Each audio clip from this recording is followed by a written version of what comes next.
सहना भवतु सहनौ भुनक्तु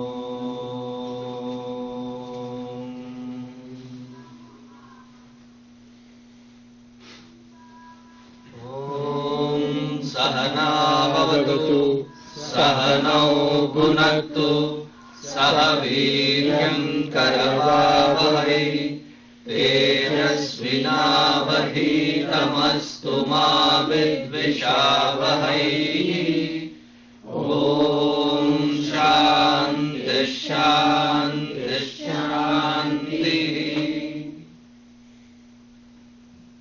गुरुर्ब्रह्मा गुरुर्विष्णुः गुरुर्देवो महेश्वरः गुरुरेव परमं ब्रह्मा तस्मै श्री गुरवे नमः। तस्मै श्री गुरवे नमः।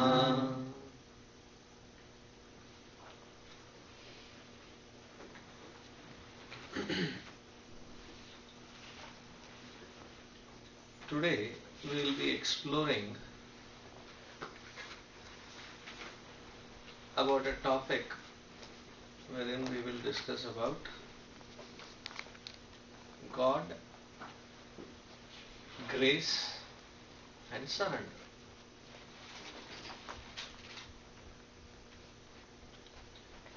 What does our Hindu scripture indicate about these things?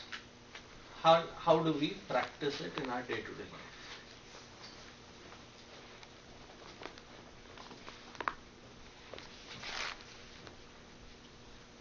All these three topics of God, grace and surrender are very abstract and subjective.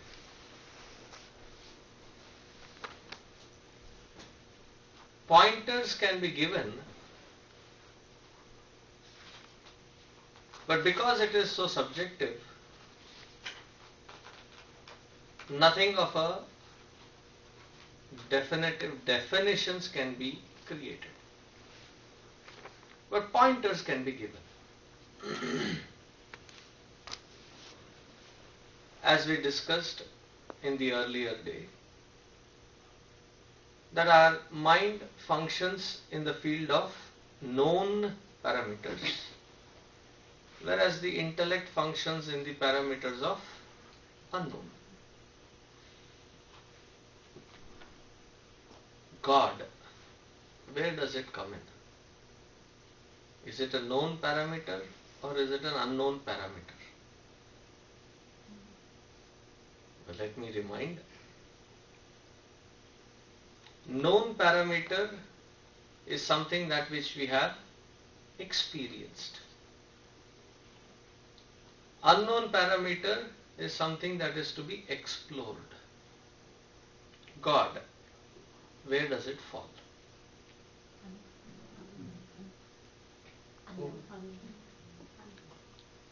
Known ki unknown?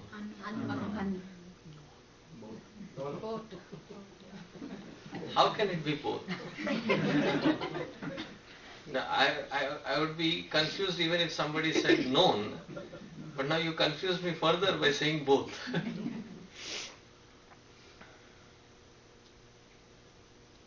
This is what I ask usually in a gathering where people are raised and conditioned by science and scientific parameters. They talk about proof. They talk about seeing is believing. That's their mindset. Nothing wrong with it. But then they bring that mindset into the path of spirituality. It is like bringing a completely different instrument for a different type of work. Just because there is one kind of a commonality somewhere. A shaving blade is sharp. An axe is also sharp. Can we interchange these two for their respective fields? Like I see many of you, unlike me, shave regularly, daily. Can we use an axe? And if you have to cut the trees, say that again. You can use the axe, but you will never have to shave again. Nice. She went to the root cause. In Hindi we would have said, na hogi baas, na bajegi baasuri. दिन दिन का time time time बंद.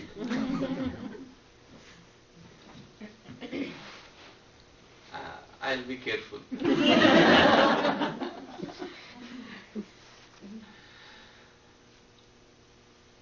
Can we use the razor used for shaving to cut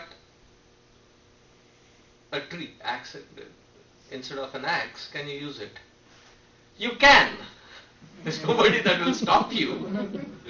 But then the intended result cannot be seen. But still, for those of us who are in the scientific parameter, you will see the connection later. So humor me for a while.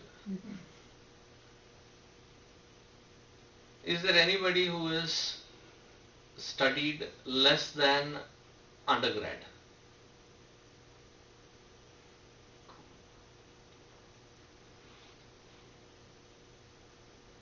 So it makes two of us.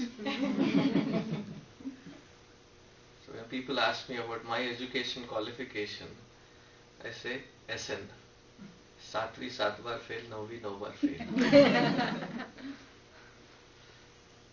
Undergrad, no. So the rest of you are quite educated.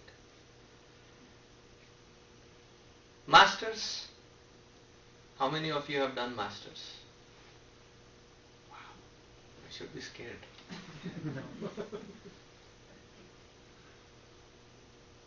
PhDs, anybody?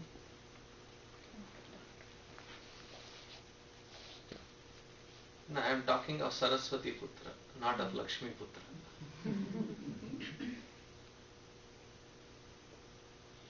Okay, we'll stop there.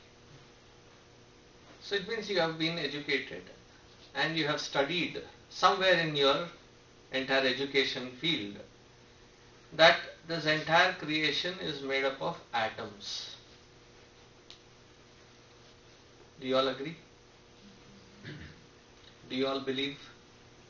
Do you all know that it is made up of atoms? How many of you have seen atom? Seen an atom?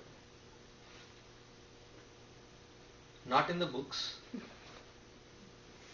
not in a pictorial depiction or a model, a 3D model, but an actual atom through a super microscope. Anybody? You may have seen a cell. Yeah. No. Not I know where you are going. You may have seen a cell, but I am talking about an atom. We need to increase the volume. I think so. That's okay, 1%.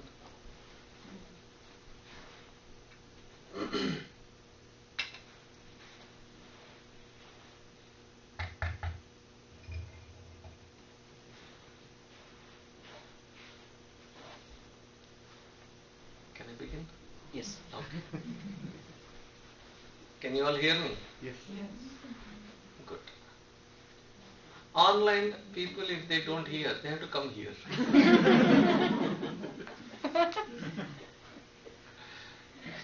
Sorry if you are missing this out. Too bad. They can see you, but they can't hear this one. That's pretty good. Even more intense English.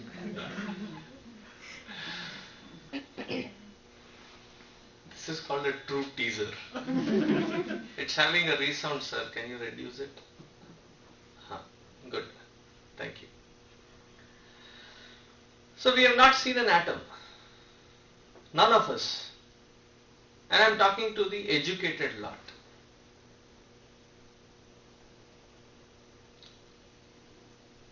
but we believed. When it was taught, we believed.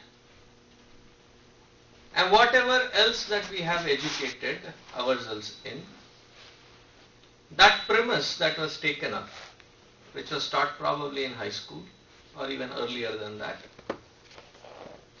there is atoms and there is subatomic particles, which none of us have seen. Seeing is believing is the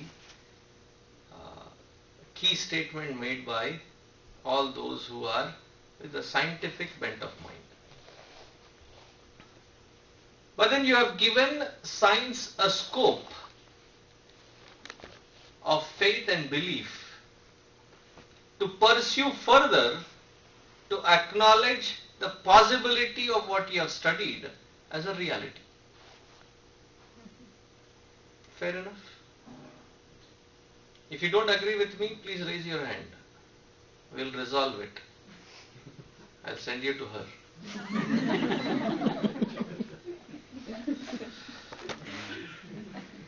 I'll take care of it. That's like it. Every congregation needs one like her. Jai Durge, Durgati, Pariharini.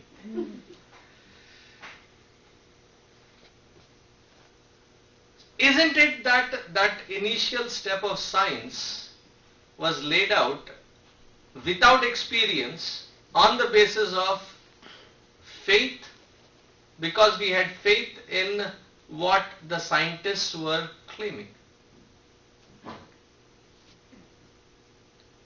Fair? Based off of that, you have pursued further studies, research. Though none of us have yet seen what or how an atom looks like, but we have accomplished from that baseline, because it is no point reinventing the wheel. As a generation, we believe the earlier generation that yes, that is the basis and there is a lot of research done in it. We would believe in it and take it forward. But the initial step was that belief, that faith in the earlier generation and their research. All that I seek, all that I ask of you is, when you step into the path of spiritual growth, that you give that benefit of doubt, that shraddha, that belief and faith for what is being said in the scriptures.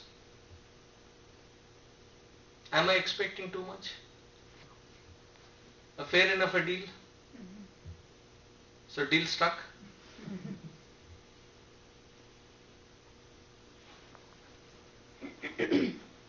Because the moment we come into the spiritual field, whatever statements are being made, for it to be experienced, the starting line is your shraddha in what is being said. Without shraddha, whatever we pursue to analyze, we pursue it with the mindset to disprove it, rather than to experience it. So I'm kind of asking you to reset that and start with a fair chance of whatever the scriptures are claiming. Because as the scientists, their field is the laboratories, the labs. The rishis, their field was mind, the intellect and the spiritual quotient and their evolution in it. And they have also spent enough number of years in researching this. Hundreds of years that they have spent. And there are enough who have also experienced that which the scriptures have been pointing at as moksha or as nirvana. Moksha and nirvana are same. Lack of that shraddha, we will have doubts. Presence of that shraddha, we will have questions. There's a huge difference between doubt and question. Doubt is, I don't believe, therefore I doubt it. Though growing up I learnt doubt and questions as synonyms. Then I realized pretty late, when it was pointed to me that when I asked, do you have doubts or questions? So this girl said, I have questions but not doubts. That was a very firm statement. So when I researched, I found doubt is born out of lack of faith. Whereas question is, I do believe, but I am not clear about certain aspects, therefore I would like to investigate. Therefore the scriptures have also said, Tadvidhi pranipatena pariprashnena sevaya. Upadekshanti te jnanam pariprashnena sevaya. There is never a scripture which has ever said, or ever a guru who has said, that thou shalt not question. Question you must. Unless the intellect is clear about it, we cannot proceed further. Investigate we must. And it should be a thorough investigation. So when people say that, ask questions, there are different kinds of questioners. Some who would say, I have asked this question to many people. Nobody has given me a right answer. Usually I don't fall trap to such questions. Even before they ask, I say, I raise my hands. I don't know the answer. But I have not asked the question. You don't need to ask. I don't know the answer.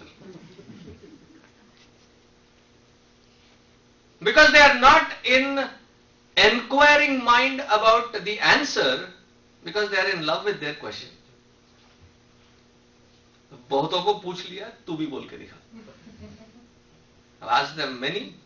Nobody could ever give me a justifiable answer. Now let me try you. The mindset is not in the right shape there. Then there are those who ask question. They say that they are asking a question, but they are stating a fact, either to get it seconded by the one to whom they are asking, which would be fair, or to show to the rest of them around that I also know. So there also it becomes an easy job that I have to just say that you are stating a fact and I agree with you. Then there are those sincere ones. They say, they start, this may be a stupid question. So I give them enough confidence saying, there can never be a question which is stupid. Ever.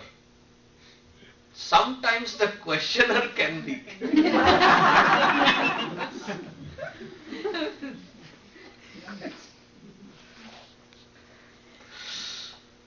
But no question is ever stupid question.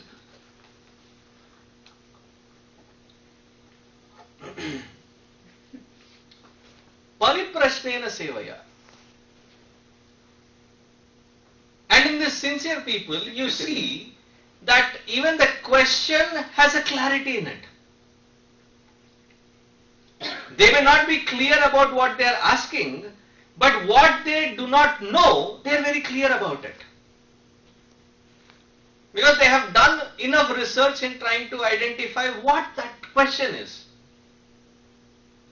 So there is a clarity in that question that this is the aspect that I do not know. And investigate into it. Just because the scriptures say so, just because a Mahatma has said so, you don't need to believe it. Until it is logically understood and assimilated, wherein no doubt can ever shake that. Such kind of clarity of understanding has to be established. Until then, contemplate, investigate, and do that a thorough job. The reason I am giving this introduction is that when we talk about abstract concept, for all of us, I can very boldly say, God is merely a concept. A concept which we have crystallized based on various things that we have experienced, heard, and been told about.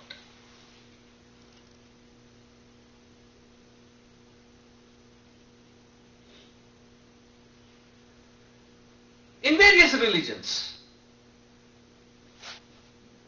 that this is what we believe in God as.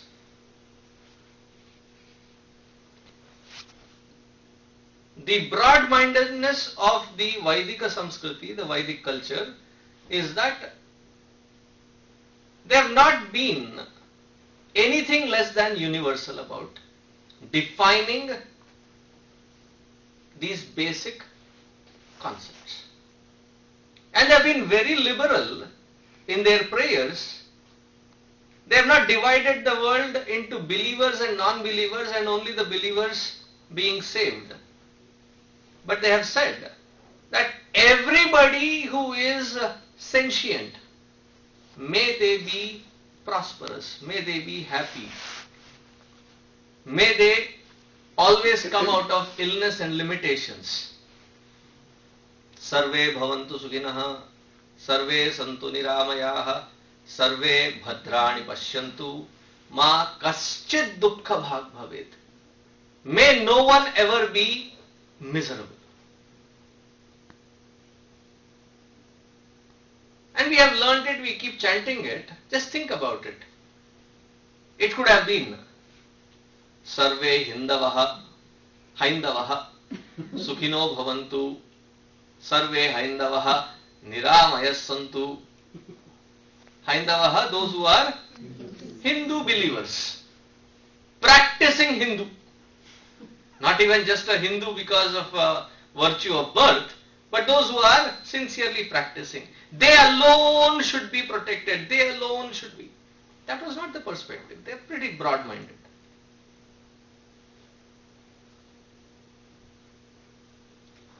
So in their definition, when they talk about God, they give a very universal concept. What is this God? If these definitions were not this liberal, probably I would have ended up being an atheist all my life. In fact, when I met Gurudev, I said, I don't believe in God. Then Gurudev said, you have come to the right place then.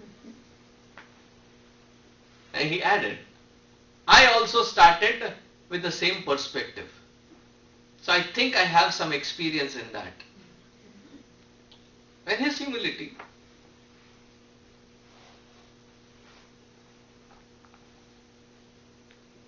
Because if it were a God who was in certain heavens, beyond certain hills, beyond certain oceans, and it is a God who keeps an account of what you do, what you don't, and punishes you for certain things, doesn't agree with if you don't propitiate and offer certain offerings, तो ये धंधा हो गया, भक्ति नहीं.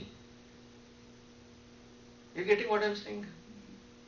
It's as good as or as bad as dealing with another fellow being.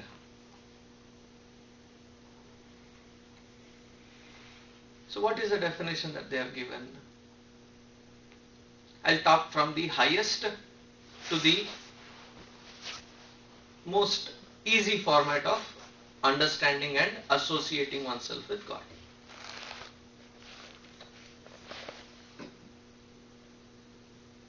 From the highest standpoint, the scriptures have said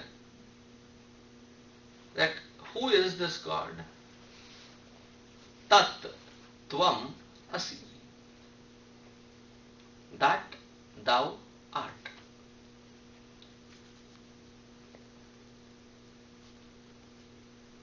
That spark of consciousness, that spark of life, without which this is nothing but dead carcass. That which enlivens this being, this body, this mind, this intellect. Once a businessman rushed to meet Bhagavan Ramana Maharshi ji.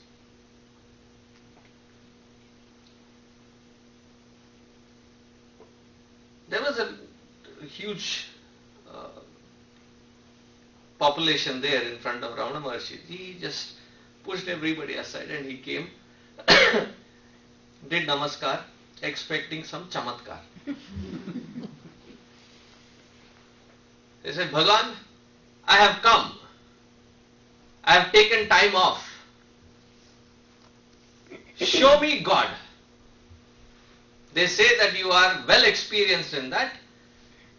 Therefore, I have come seeking directly to you. Show me God. So Ramana Maharshi ji looked at him and said, you will not be able to. And he took it very personally. Do you know who I am? And Bhagavan said, all that I am interested in to know who I am. It seems like that is also your problem because you also don't know who you are. You are asking me, do you know who I am?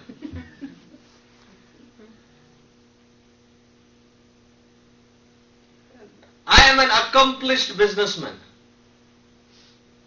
Things which were not possible for many, I have made it a possibility. Try me. Show me that God. So after a lot of insistence, Bhagavan said, okay, fine.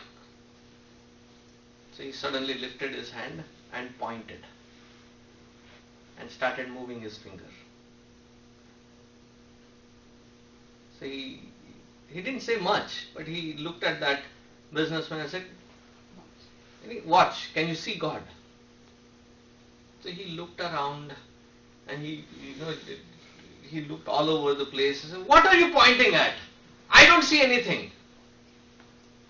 So Bhagavan Ramana Maharshi said, did I not tell you that you can't? You're just proving me right. But this is not fair. You're just pointing your finger and moving that finger here and there and you're saying that is God.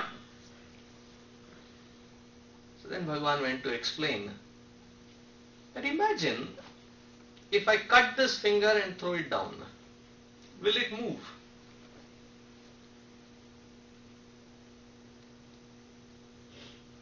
No, I don't need to go to her to really cut it. But you can imagine that if I do cut it, that it is severed away from that spark of life, that it will not move. So what Bhagavan was trying to point at is that because of which this finger can move and point, that spark of life, that consciousness is what we call as God. You may have defined yourself, that self, as a very limited existence, but what we define that as is the highest unlimited being. That in itself is God.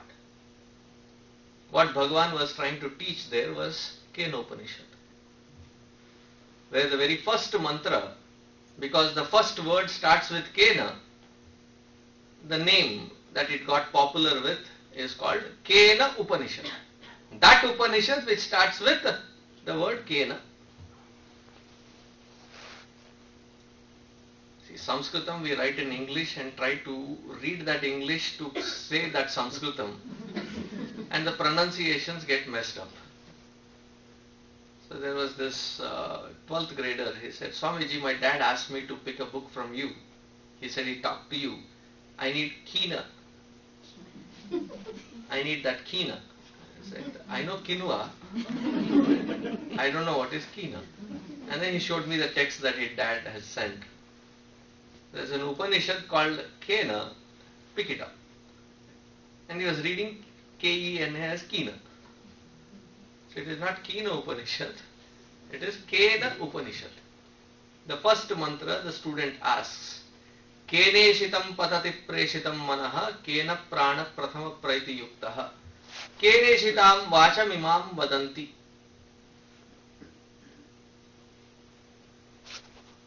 By whose guidance does these organs of perception and action function?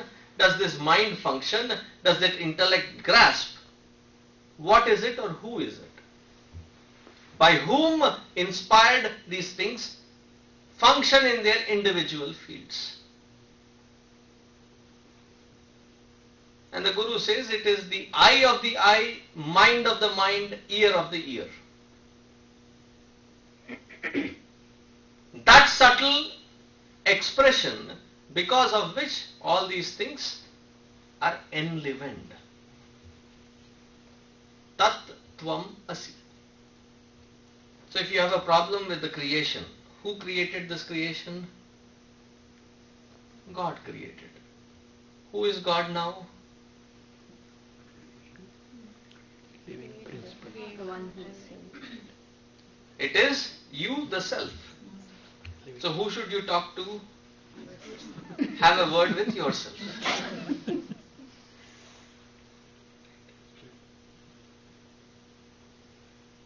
The highest expression or definition that we can find, Tattvamasi.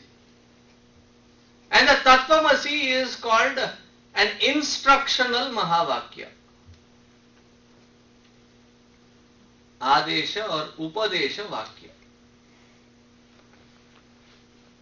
So if you have, say, you and your husband or you and your spouse wanted to go out and your son is coming back from college, so it's we will meet you later at night,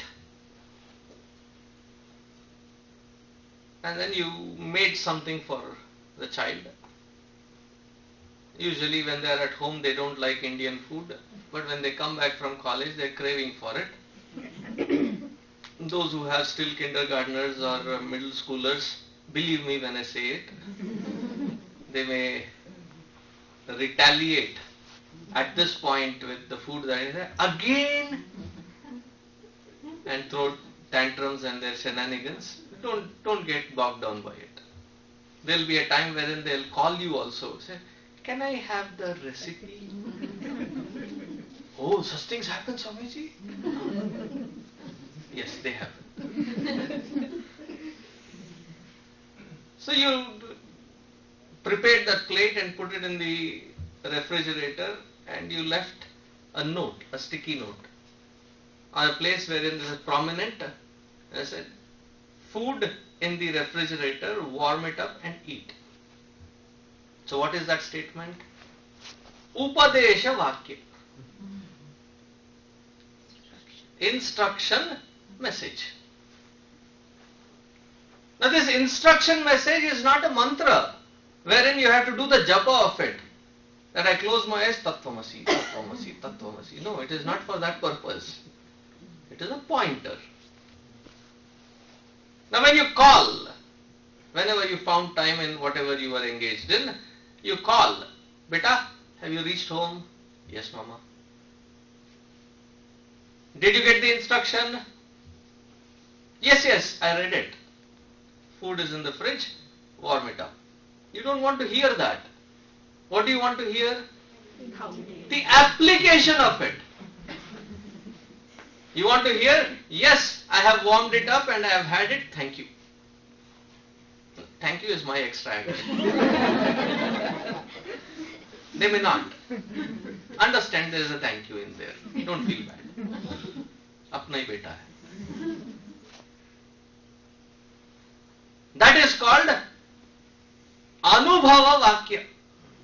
that he has experienced that instruction which you have left for him. So what is the experience? Aham Brahmasmi. That which is indicated as Tat is my true nature, that is my experience.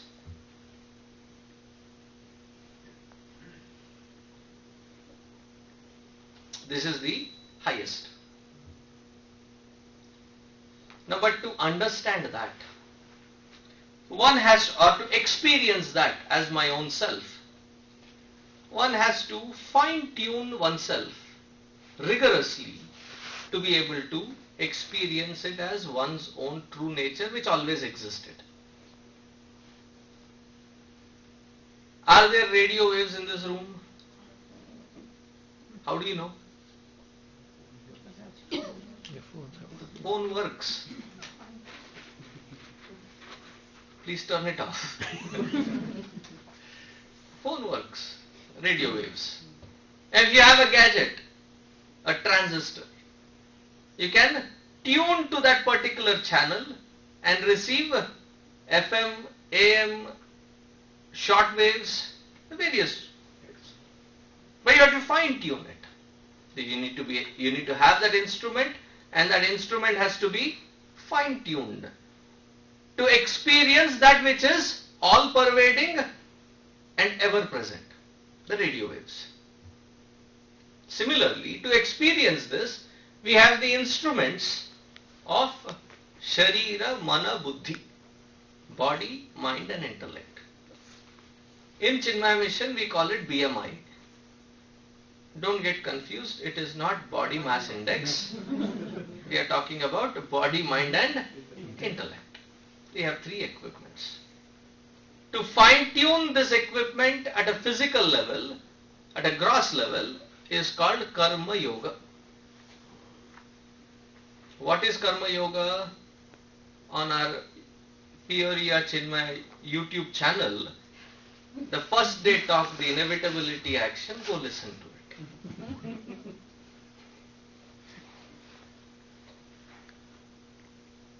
To fine tune at a physical level, the path given is called path of action, Karma Yoga. Just doing karma is not Karma Yoga. You have to fine tune it to a certain extent wherein that karma becomes Karma Yoga.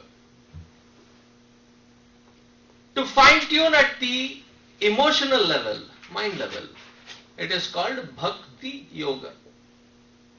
To fine tune at the level of the intellect, it is called path of knowledge or Jnana Yoga. And the final assimilation and experiencing that which is my true nature, which has always been, is called Dhyana Yoga or path of meditation. That's why we have 4 yoga in Vedanta. In Vedanta Vichara, these are the 4 paths given. Whichever you are prominent, whichever is the most vibrant aspect of your personality, start from there. You cannot sit quiet, you have to do something. You are the doer. So, start with Karma Yoga. Anything and everything can move you. You sit to watch a movie, you need boxes and boxes of this. Kabhi khushi, kabhi gum, yahan to pura gum. They pay for it to cry. Emotionally strong. Start from Bhakti Yoga. And those who are constantly inquisitive, they want to know why, what, where, when, how. Start from Jnana Yoga. But eventually you have to come to fine tune the rest of them as well. See, when you have some spasm or some kind of a knee lock or something has happened, age is speaking. So you go to a physiotherapists, they give specific exercise. Once you have cleared it and that pain and that abnormality is settled out, then they prescribe that you should do exercise on a regular basis so that you don't end up in that condition.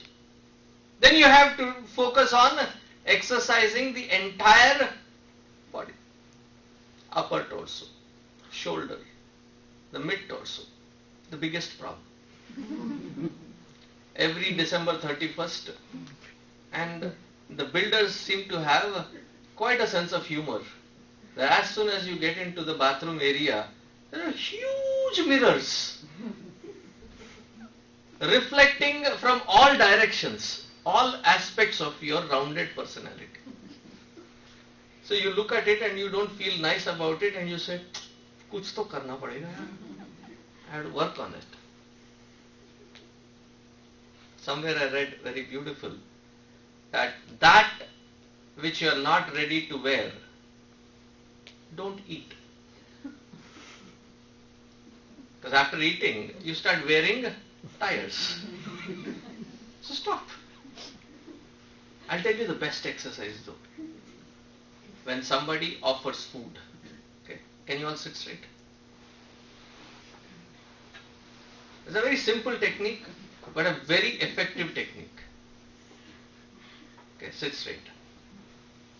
Head, neck, back have to be in a straight line. And then move your head to the right and all the way to the left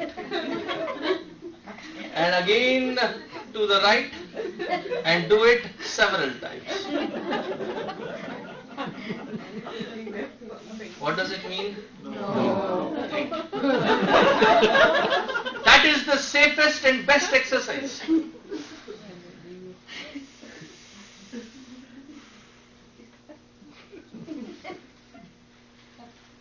Thank you for participating. It is not a trick. It is a simple technique.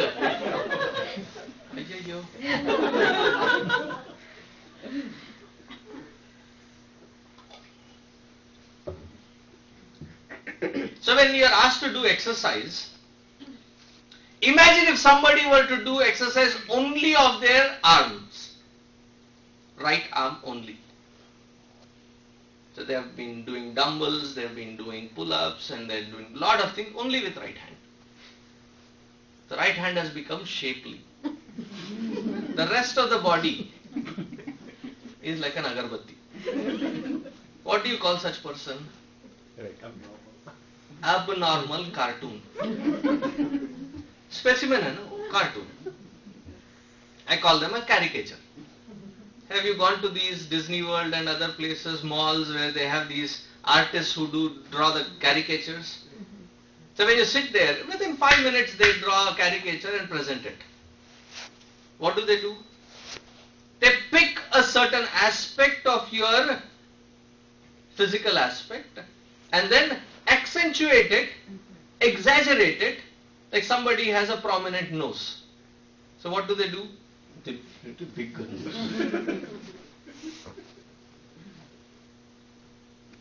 When I was in India and there was this Prime Minister called P.V. Narasimha Rao. Whenever his cartoon was drawn on the newspapers, what was the most prominent feature? A big nose. Not to start a political riot here, but if it is the present president, what is the most prominent feature? Hair. They accentuate it, they exaggerate it. So this fellow who has just right arm done, he would be a cartoon. Right?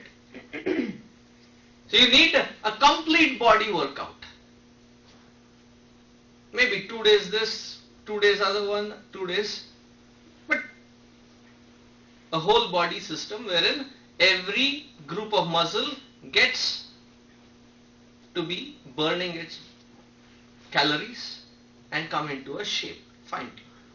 Similarly, in the path of spirituality, Though you may start with Karma Yoga, you may start with Bhakti Yoga, you may start with Jnana Yoga, but eventually you have to fine tune all three of them.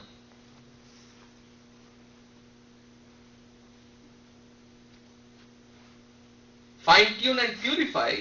Thereby, when you sit on the seat of meditation, none of the other equipments become a distraction.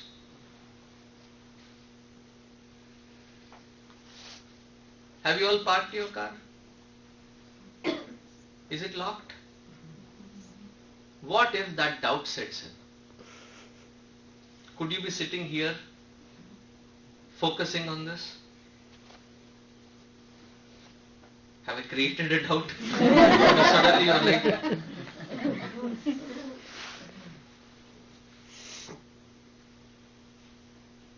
Because even if one door is open, it is good enough. Or even if the lights are on, especially in this cold weather, and somebody says, somebody's light is on.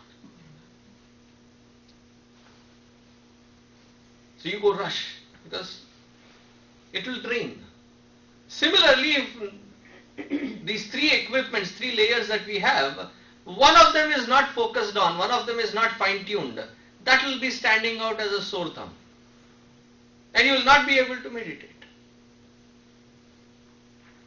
To find that which I am already, that true nature, the core of my own being. These are the paths prescribed.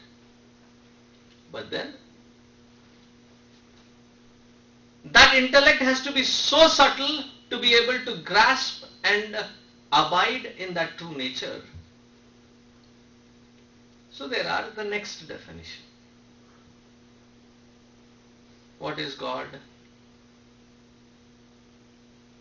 That earlier definition does not have any attributes. Therefore, in Tapona Shatkam, is Ashabdamasparshamarupa tatharasam nityam agandhavaccha. Ashabdam, no sound. So, none of the organs of perception, action, or the mind and intellect, it can be the topic of its experience. Attributeless. So the next level, God is defined as Sarvantarayami, Sarvavyapi, Sarvashaktiman. All pervading, all knowing, all powerful. Therefore, we cannot define God as a supreme energy. Pay attention. Energy is nothing but subtler expression of matter. It's not that difficult to understand. You have wood, you have gasoline, it's matter. You burn it, it releases tremendous amount of energy. So that matter morphing itself releases energy. So it's a subtler form of energy, a subtler form of matter. So energy is subtler form of matter, and matter is not conscious. It's inert. So to call God or that Ishvara as Shakti Swarupa would not be the right definition. Therefore we call him Shaktiman. Shaktiman, the one who manages Shakti.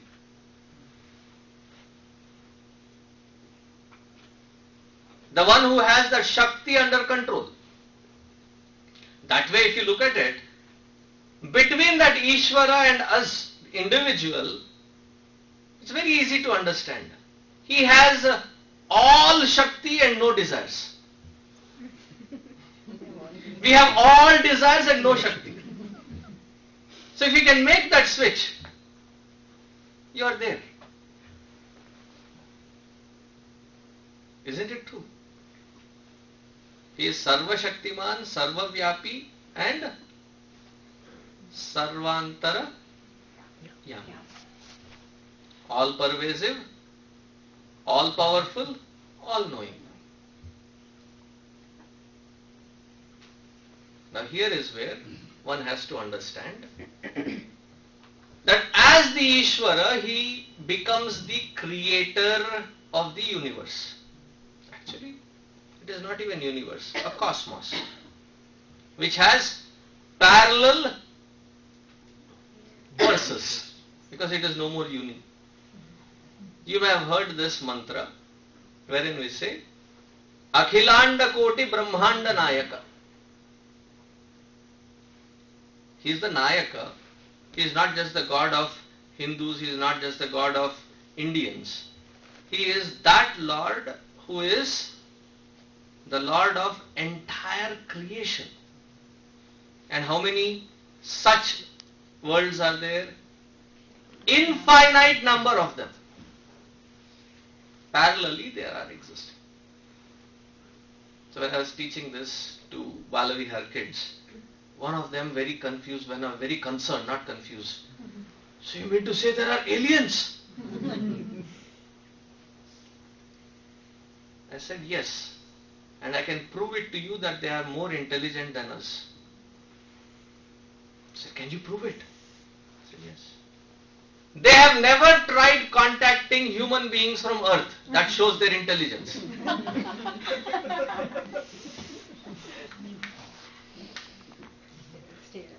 They stayed away. Baap re. Those creatures, those Homo sapiens from Earth, dur raho unse. That shows their intelligence. Because wherever we have gone and settled, we have destroyed it, that environment. Haven't we? Systematically destroyed. So that shows their intelligence. These people, if you get any contact, they'll start coming and settling and they'll destroy our place also. Let them be there. Akhilanda Koti Brahmanda Nayaka. Brahmanda, one such world system. There are parallel, multiple of them. For all of that, he is the Nayaka. He created the creation. How many of you have played a video game on your cell phone, on the TV screens? Have you played Angry Birds? Yeah. That is what I am talking about. Oh, you call that as a video game? Fortunately, yes. All of you get the concept of a video game? Yes? Yes. Okay. Yes. Because you do this, it is very confusing gesture. Okay. When you open that video game, many of us, and let me talk about myself, we need to understand the ground rules first. The kids of today's generation don't need to get to that.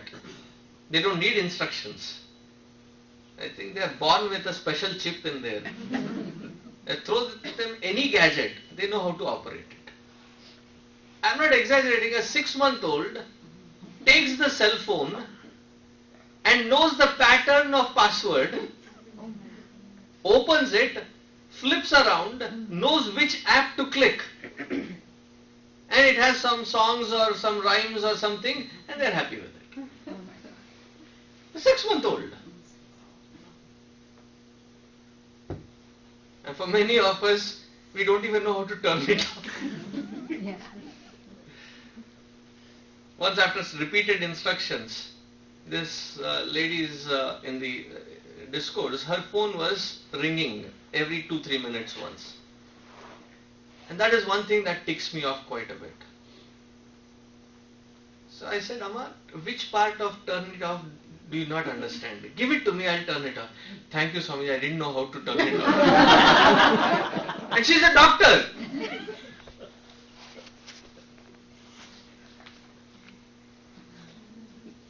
So doctors are nerds.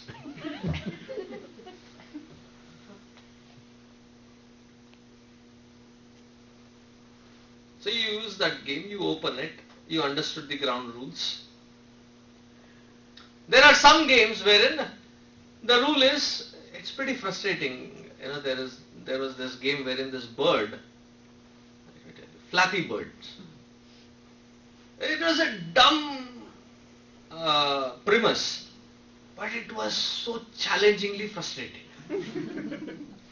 It has to go through the blocks without touching the blocks.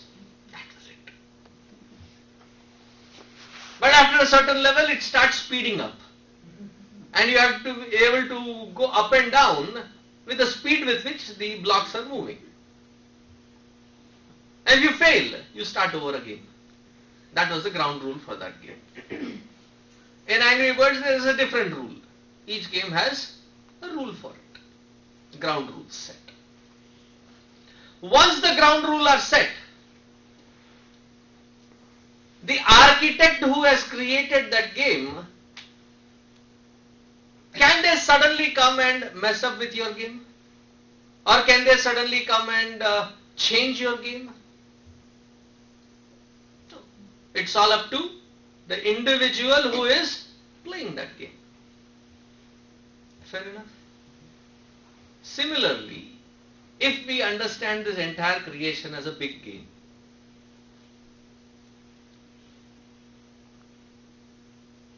he has created it with certain natural laws, nature's law. That what you work today can impact your future but not your past. Ground rule. Why is it like that? It is like that. What can I do?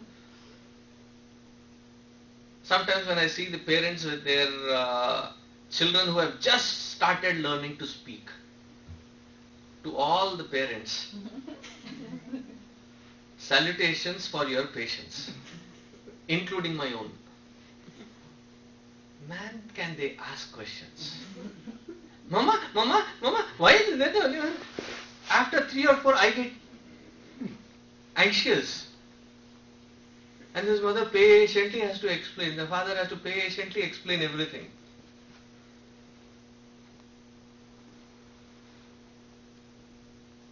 So the kid asks, why is the sky blue? That's a given. So the kid was drawing a house and a front yard with, and the grass was all red. He had a red marker and he drew everything with red. So the mother is trying to reach out to that kid and trying to tell him that, beta, it is always green. So as I was seeing that conversation, I just peeked out of the window. That is it a dead lawn that the child is drawing instead of brown red? It was green. So the kid stops and says, why is the lawn green? Why can't it be red? Hey, what can I say? There are some ground rules. And just because we question why is it like this, there is no answer to it. It is like this. In fact, all researches, what we do is to identify how it functions, but many of us cannot answer as to why it is. When you go to the nascent value of everything, it is like that. And we can only tell you as to how different permutations of it expresses itself. There are certain ground rules.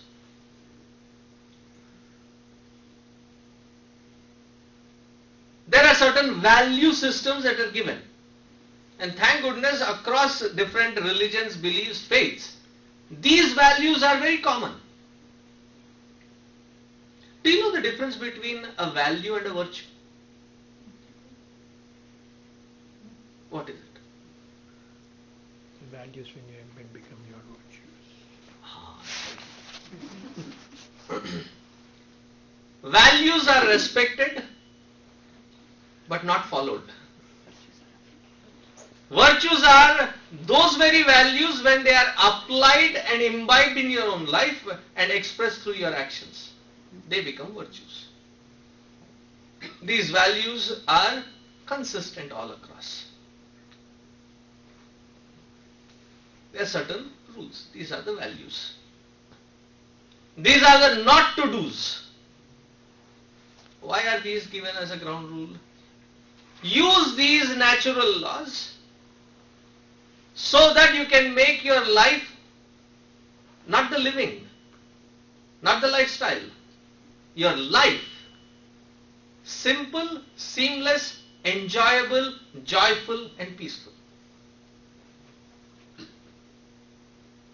But we have this bug. Everybody has it. Someone has bigger than a bug, but at least everybody has this.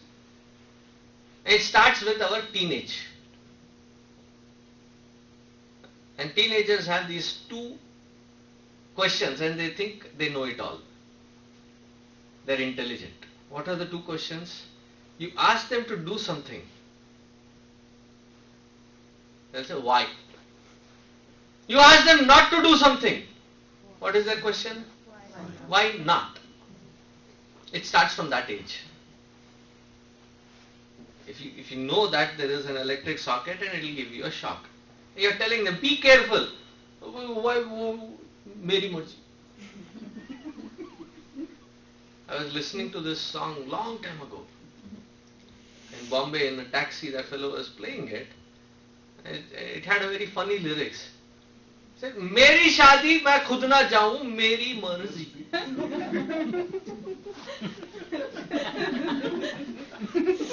Good decision.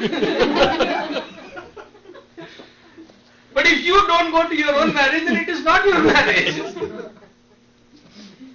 That is called Vitandavada. If somebody you tell them, beta, I think it's going to give you a shock. Nothing will happen. See? There are certain ground rules given when you are in that particular field, that those laws are applied so that when you follow it, it is good for you as well as for those who are around you. The traffic signal. Green means, red means, yellow means, go faster.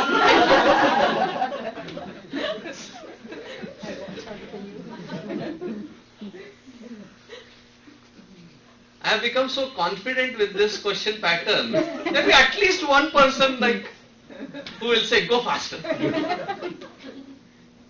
Technically, what was that meant for? Slow down so that you can apply your brakes. Right? But then, we take it to our convenience. As much as I can push it.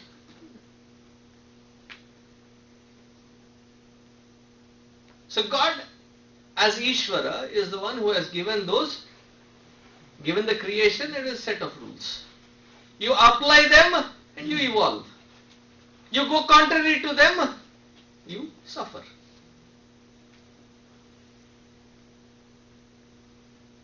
Like in the game, the architect does not come to mess with your game. This is where we fail to understand the game of life. We go in front of Lord and keep asking for unusual requests. Unusual requests.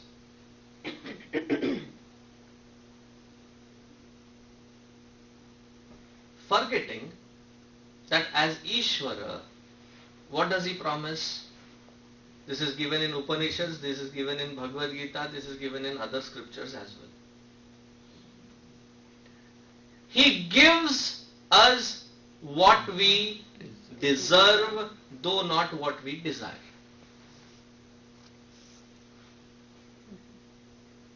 I was at somebody's house and there was a knife on the floor and there was a toddler who was crawling towards it. I was far away and the mother saw that.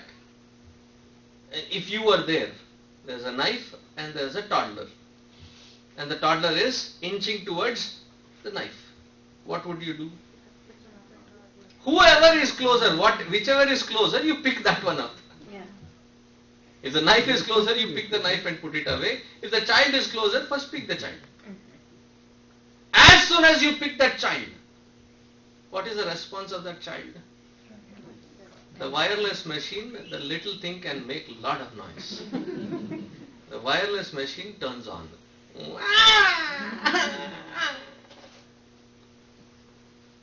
As an onlooker, with no experience of raising a kid, I go there and tell, what kind of a mother are you? You make your little one cry? Is this what motherhood means? Hey, FYI, today's media has become like that. They're good at timely wrong interpretations of everything. Say if I were to demand from that mother, what would be that mother's response?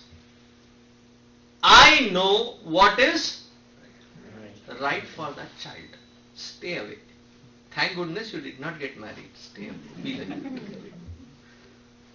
Isn't it? When we as mortals, we would never ever think of doing something which would harm our own child. When the one who has created us and we pray, Tvameva mata cha pita tvameva, tvameva bandhuscha sakha tvameva.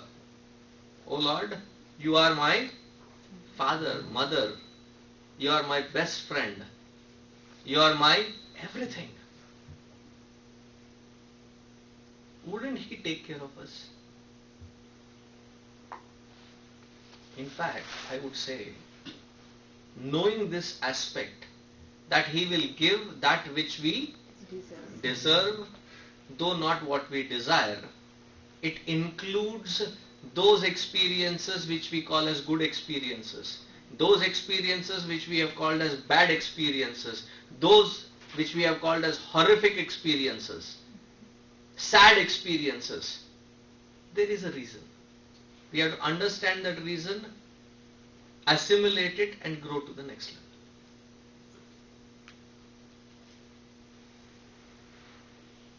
Has anybody out there in the market produced a lock without a key? Such a bad business.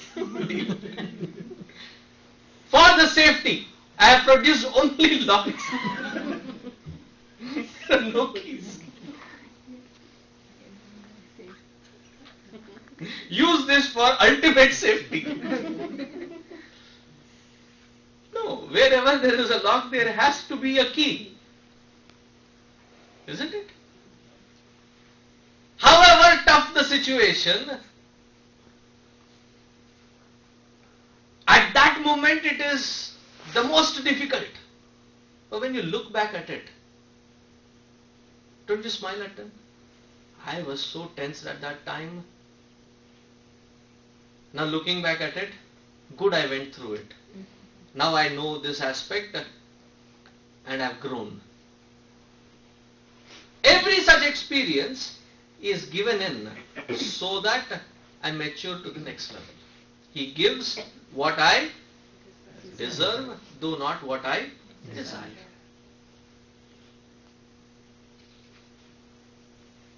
As an Ishvara, it is his job to make sure that my karma phala is given in due course. When? He shall decide. Karmanyevadhikaraste ma phaleshu pradachana.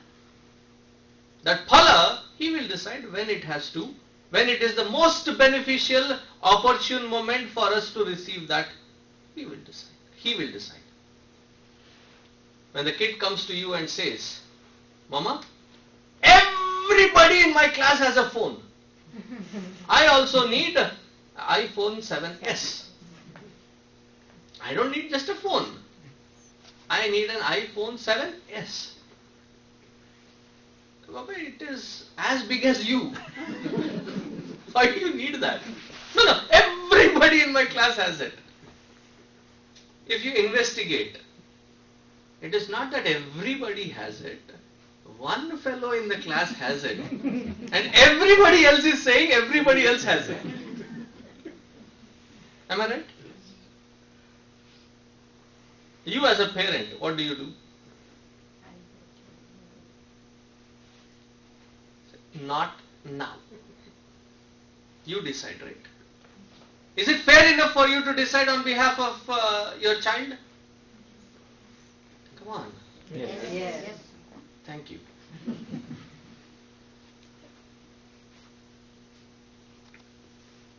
For the betterment of the child, you have taken care of that. And you decide when is the opportune moment for that child to be able to access it, use it, or limited use, however. Now I'll shift gears. If you are intending certain results from your child and the child is, you think is wasting time or not appropriately utilizing the time, there are exams coming around. Just so that you can seek their attention and make sure that they are into fulfilling their responsibilities, what do we do? Whatever are the distractions, don't we snatch them away from him? No TV, no cell phone, study now. Do we do that? That is the grace of the Lord, wherein He has not snatched. I have given you buddhi. You have not used it in 40 years. I'll snatch it away. I have given you the organs of perception, action. You are abusing it. Snatch it away. We would have done it with our child, but he has not.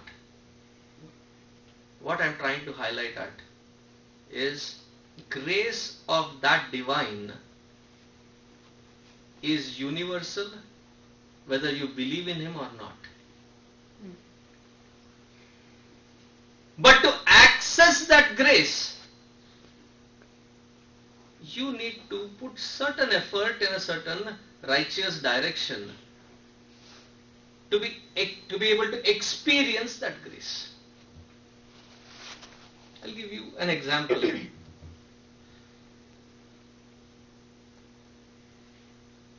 The electricity is connected to these light devices, illumining devices.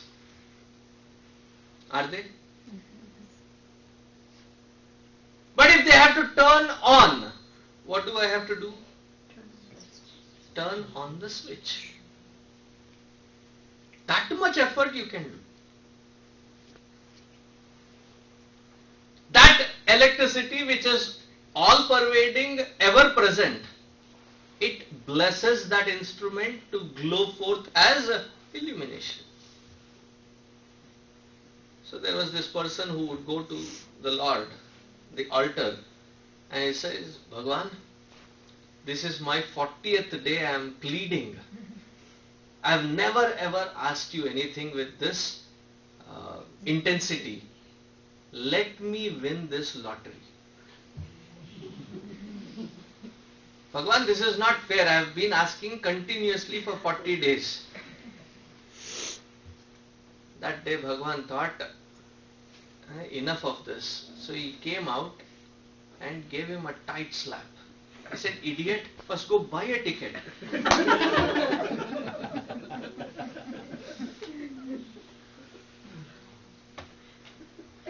See, when we talk of grace, we talk of the most unusual, miraculous things to happen, and it has to happen wherein my effort has to be minimal.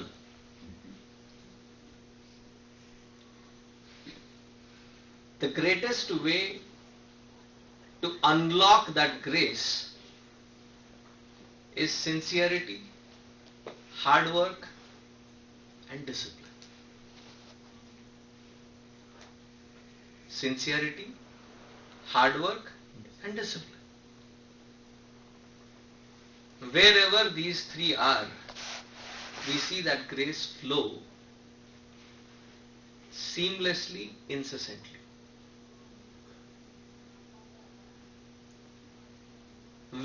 whenever we feel that the grace is not being felt, where do we have to check? The three things. What are the three things? Sincerity, hard work, and discipline.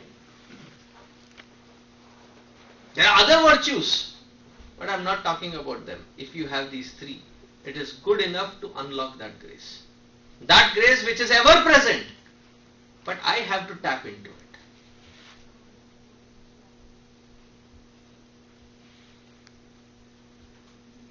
The final part. This may be a little silly, but humor me.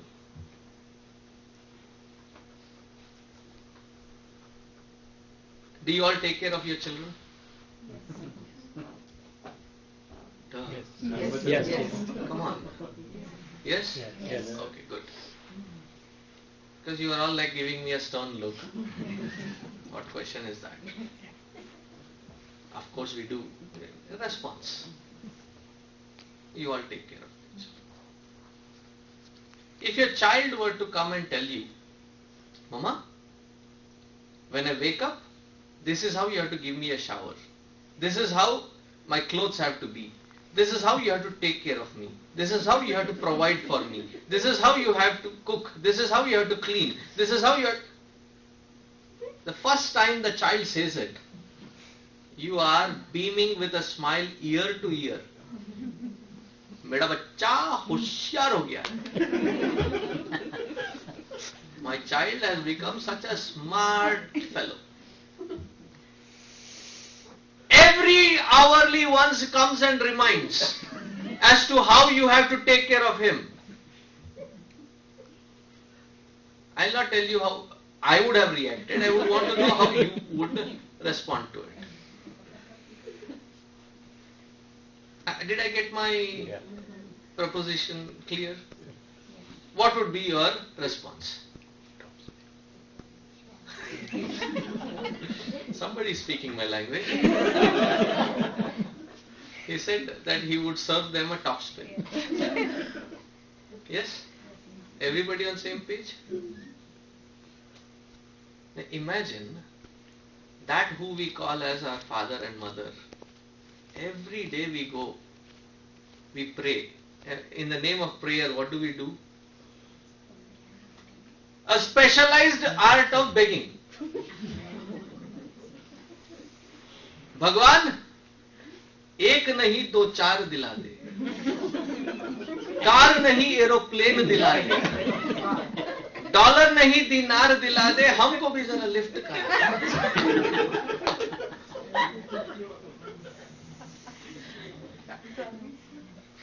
So what we have is demand ashtakam.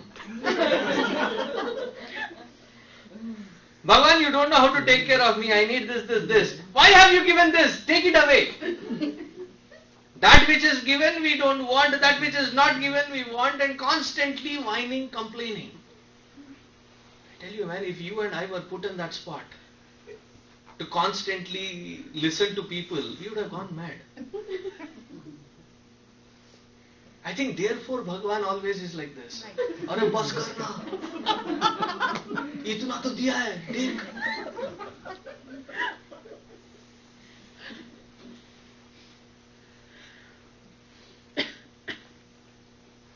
Everything that was required by us is already provided. To grow, to mature, to experience is already been provided. For some of us, he has put in a tricky, tough spot.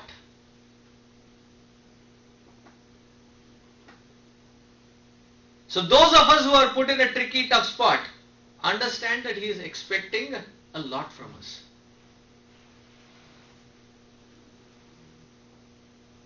How many of you go exercise regularly? Golf is not exercise.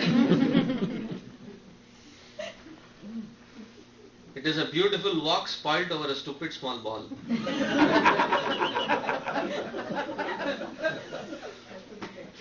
Something more serious in a gym, weights and other things. as you practice more and more of those exercises, machines and weights, do you keep decreasing the weights or do you keep increasing the weights? Increase. Increase. Why do you increase? Because of that resistance, you can build better muscle. You can burn more unnecessary calories. Same thing with life. When we are in tough situation, what is he expecting? Strengthen up, kid. There are better things on the other side. Strengthen up. Build your muscle. Sometimes it can be the muscle between the ears. Wise up.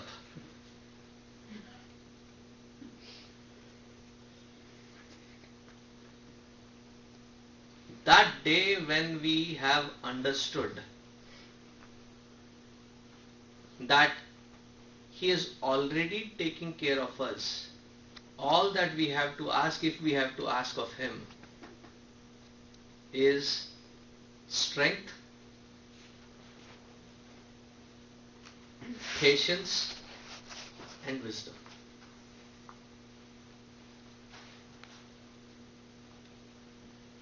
Let me tap into the strength that you have already given. Let me have patience with myself and let me have wisdom. I love this prayer which says, it's called serenity prayer. O Lord, give me serenity to accept that which I cannot change. Give me strength to change that which I must. The best part is the last line. Give me wisdom to know the difference.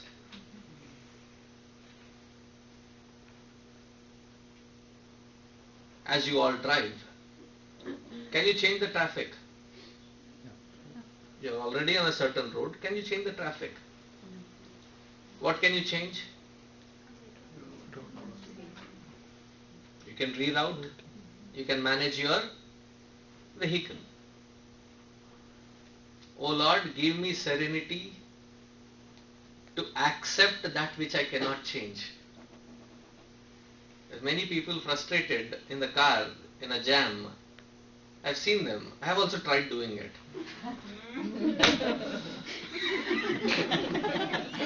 It didn't transport me anywhere. I was still there. You may call me naive, but I tried. Nothing wrong in trying. In utter sheer frustration. That didn't move me an inch. Give me serenity to accept that which I cannot change. There is world outside. There is me interacting with that world. And I am anticipating peace and joy. Right? 3 parameters. Can I change the world? Can I change my anticipation? Seriously? You don't want peace, you don't want joy? That also is not negotiable. I want peace, I want joy. You don't want peace and joy?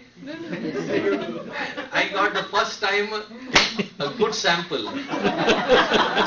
I promise you that the rest of us will provide you the opposite of joy and peace.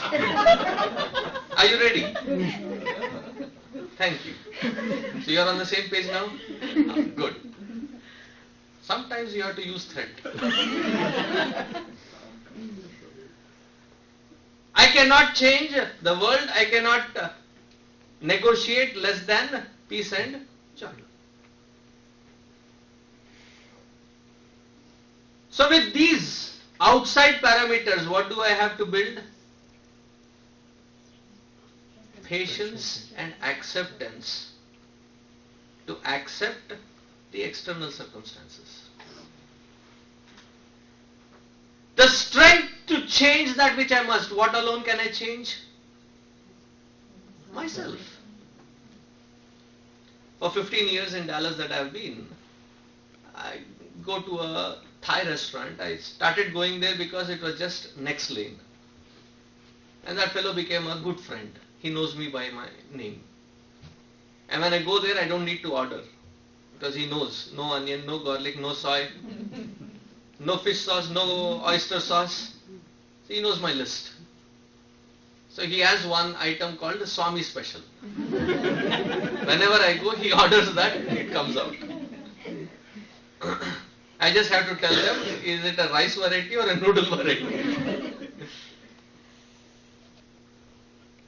So one day I went alone, usually I don't, but one day I went alone. I ate, gave him 20 bucks. I kept waiting for him to bring the rest of the money. So I go to him and say, hey, where is my change? And with such a straight face, he looks into my eyes and he says, I thought you were a monk. You should know better. Change should come from within.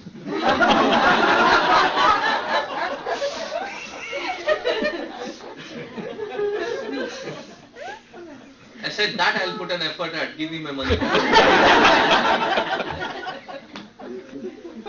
I thought of giving you a good tip. Thanks for the wisdom, you lose it now.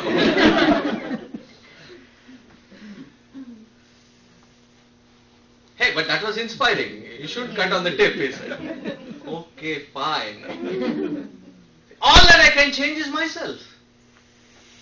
In any environment, it is about that flexibility as to how I can change according to the situation so that I can get to the other side. I may take about 5-10 minutes extra, so patience. In life, we are taught to be firm. And in the same breath, they also say, be flexible. And we are confused. When I am firm, you say, be flexible. When I am flexible, you say, be someone. Be firm with your life. And we are confused. It's not that big a confusion, actually. When you set your GPS to reach from point A to point B, nowadays the GPS is smart. Our smart gadgets are really smart. So now we can truly claim that something that we possess is really smart. So it can read the traffic and suggest that there is a faster route. So in this scenario, what is being flexed at and what is being firm? Your destination is firm. The routing, you need to have that flexibility to reach there.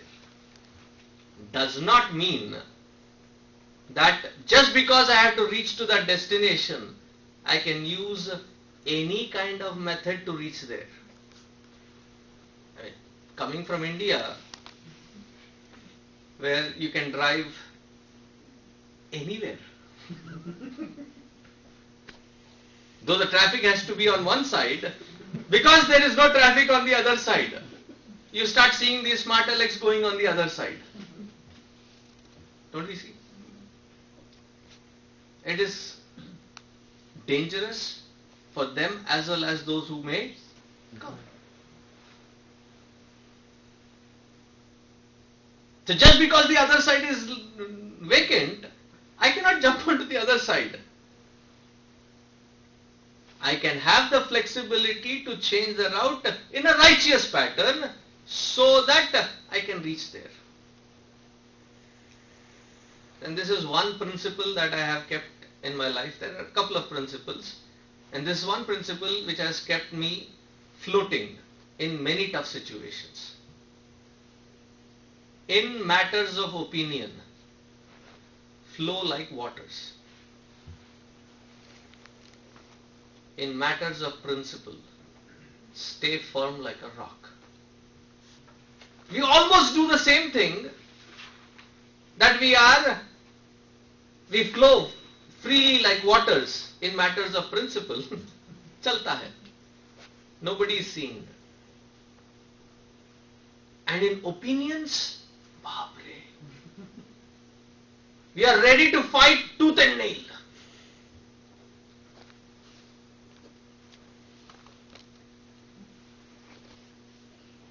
So if we tap into that grace, what is the molding that has to be done? A thorough belief system that whatever is presented to me as my life and experience, to go through it with the flexibility in righteousness to reach to the other side of my destination, that in His creation I always get what I deserve and not what I desire. Right? If this concept is firmly understood and applied, surrender happens. Surrender is not helplessness. Surrender does not mean being a doormat. Surrender is that aggressive goodness born out of firm faith in the attitude that what is unfolding is my life, and how I deal with it, I have already been provided with the strength, wisdom and serenity to deal with it. So I'll end it with a small story. I met this Mahatma. When he was young, he just followed these sadhus from his village. By the time that troop realized that there was a little kid following them, they tried finding where he is from, but they couldn't find it. So the Mahatma said, let him come with us. He'll study in the Gurukula. So he was about 7-8 years old. This happened in Rishikesh, Uttarkashi area. So when he was about 7-8 years old, the practice is that they go out for bhiksha, stand in front of the house and seek alms. And there it is a common tradition, so they don't even need to say Bhavati Bhikshandehi. They just have to cry out Narayana Hari. They know that somebody has come for alms. And it is not something left over, but it is grains and legumes that are given so that they can go to the ashram and cook and share and eat. So this mother came with some grains and she was pouring into that jhola. And he saw that she was pregnant. She was about 8-9 months pregnant and her stomach was swollen. But this 7-year-old did not understand this unusual appearance. With his little experience, he looked at that mother and said and asked, Mother, when I bumped into the tree, I had this part swollen. Where did you fall this bad that your stomach is so swollen?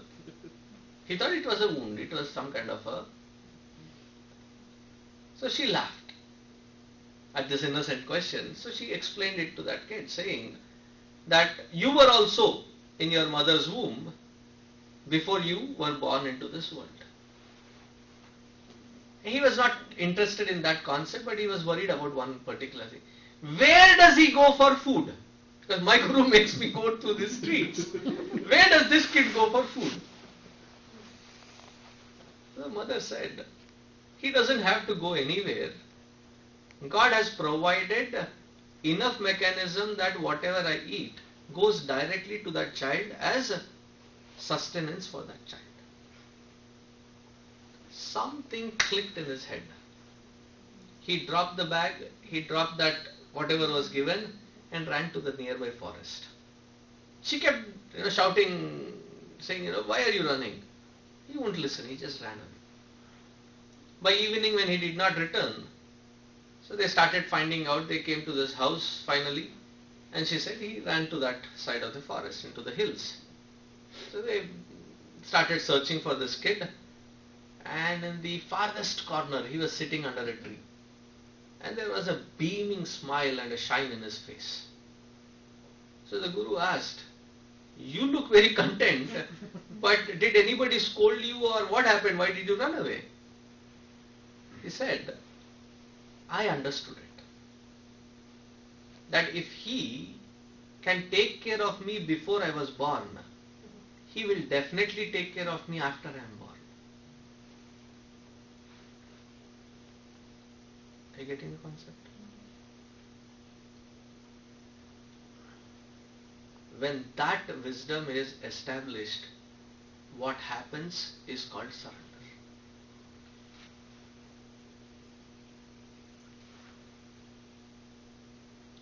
Hope, pray that we experience that God through its grace and by our surrender in this very life.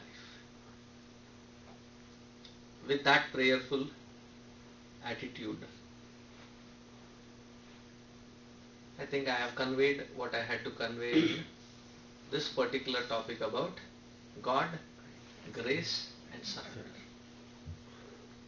I think I have given enough pointers to understand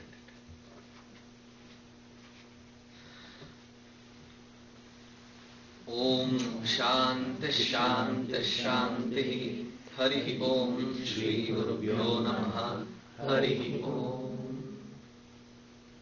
Today I have two announcements before he can take the mic. One is with regards to the children who are students, Balavihar kids who are in the high school. Those who are in the 8th grade going to 9th grade up to 12th grade. In Dallas next month we are having a camp in our new facility, Chinmaya Mangalam. How many of you are aware that Chinmaya Mission has a big facility, 150 acres with a campsite which is outskirts of Dallas. It is called Chinmaya Mangalam. So it is a camp for these high schoolers. It's a spiritual retreat for 3 days, 7th, 8th and 9th of April. So you still have a lot of time. So if you have kids who are in that age group, meet me later and I'll give you the details as to where you can find more information and register them. It will be a good experience for them, and there will be more of that kind around from other centers. So they will see that they are not the only weird ones coming to Sunday Balavihar class. There are many more like them. That will build a lot of confidence.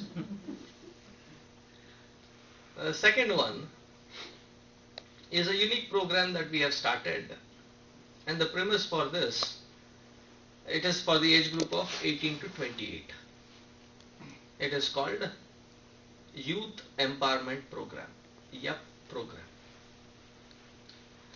The premise of it was, when I was looking at these different cathedrals back in Europe, I was feeling very sad that they were built to be the hub of spiritual religious activity. Today they are lying vacant, empty, wherein they become the place where they can record and shoot Harry Potter or Lord of Rings. That is what it has become, or tourists. And then I came back to US, and at somebody's house I saw this coffee table wherein they talked about temples in North Americas. So various temples that we have built for the last 2 generations. I was flipping through, I knew about 70% of them, including the people that were in charge. And one thing that struck me was when I saw there were all people who had come from India. And that was very striking, very odd, that we have been in this country for about 40 years. There were many people who are in there, at least 35, 40. And none of them in that group to take the leadership role. And since I deal with that in the Yuva Kendra, that age group, so I asked them, why is it that you guys don't want to participate and take that leadership role? Or why do you avoid it, if you are avoiding it? So they said, thank goodness somebody asked. It is not that we don't want to participate, even if we do participate, we are looked down upon as not even a tertiary, but something lower than that as a Hindu, because we have grown up here and they think we don't know much about Hinduism. Instead of giving us that leadership, they ask us to take the chair, put it there, carpet here, carpet there, and nothing beyond that. So we feel little left out. So we envisioned this program, because if we have not thought through about this particular program, then we would have failed as a generation. We have tried bringing them in Balavihar, but the next step is we will be gone. Before you realize we will be already there, we will be gone. And we would not have prepared our next generation to be in that leadership role. So this program is for 60 days, plus or minus 1 or 2 days, about 2 months. June 6th through August 6th, this 2017. And we already conducted 3 courses. Every year it is becoming a regular pattern now. This will be the 4th year. What we intend to impart is all spiritual aspect. There will be focused on sadhana, puja, japa, pranayama, yoga, and the most important, Vedanta and understanding the spiritual core. Along with that, we also, I realize that many of us pamper our kids so much that they are educated, but they are useless. I may be very harsh in saying so, because we pamper them quite a bit. Beta, you don't worry about it. You study, I'll feed you the apple. They don't even know how to peel an apple. Am I saying anything exaggerated? We pamper them quite a bit. So there is one part of it is as a survival thing, to learn how to cook and feed the rest of them. And not any elaborate things, simple things. Then we also teach them organizational skills, administrative skills, soft skills. There are a lot of experts in that particular field who I invite to impart them with these skill sets. So it is not just about learning the religion, but also improving their life, the texture of their experiences, so that when they go out into the world, they can represent us wherever they are, whether it is in college or interfaith platforms, or just for their own friends, when they can proudly, with confidence, explain themselves as to who they are and what their roots are. And in the last 4 years that we have conducted these 3 batches, I have seen them take quite a good leadership roles, and they come back to those mission centers wherein they are monitored for their seva activities that they contribute to the mission center for 10 months. And in those 10 months I have seen them conduct camps that you don't need to wait for an acharya to come. They are well trained, that they can conduct Balvihar camps, they can conduct workshops, they can conduct, like in Dallas, we have an entire session run by these Yuva Kendra members who have done their YUP course. They are called Yuva Veers. The entire session, the teachers, the administration, the front desk and the organizers, all of them are between the age group of 18 to 28. It is the next generation who is being given that leadership, because Gurudev believed that they are not, youth are not useless, they are useless. They are not careless, they are cared for less. And this is our effort to show that we care and we can give them that ability to be those leaders. And the reason I am talking to you and not to the kids is because many of us believe that the only thing that is important is GPA. But I believe along with that GPA, there is some GPS also required. Guru, Parampara and Shastra to guide them in their lives. So if you think that your child is of that age, they will definitely benefit. So you can send them to this particular course which will start in summer. And that will be the best time for those who are graduating from 12th grade, going into the college. They have that in-between period. And those who have finished their undergrad and going into their graduate school, so there they have a intermediate period wherein they can come and participate in this and learn. And those who have done their graduation and are looking for jobs, they have that intermediate period. So 18 to 28 age group, and it is working out wonders. So if you think from this center there is 1 or 2 kids who are interested, please do talk to them.